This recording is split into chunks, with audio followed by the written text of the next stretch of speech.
Dvig absolutno najnižjih pokojnin na 442 evrov in dvig najnižjih pokojnin za polno dobo je minimum minimuma, ki ga moramo storiti za odpravljanje revščine med upokojenci. In ta revščina je zelo huda, te številke, ki sem jih ravnokar navedel, bi pomagale 138 tisoč upokojenkam in upokojencem.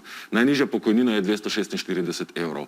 Kako naj nekdo s tem pokrije svoje življenjske stroške, kako naj pride čez mesec? Pogovarjamo se o starejših samskih ženskah, ki so celo življenje delale na kmetiji, pa zaradi tega nimajo zavedenega dohodka v pokojninsko blagajno. Lejte, pogovarjamo se o invalidih.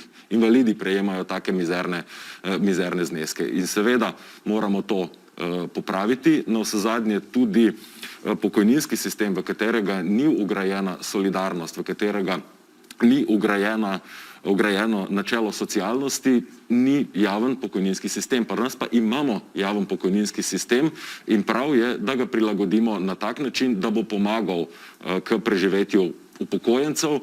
Konec koncev se ne pogovarjamo o dvigih in o zneskih, za katere bi si nekdo kupil Maseratija, ampak se pogovarjamo o tem, a bo nekdo šel na Rdeči križ 2-krat na mesec oziroma po novem, če bo lahko šel samo 1-krat na mesec.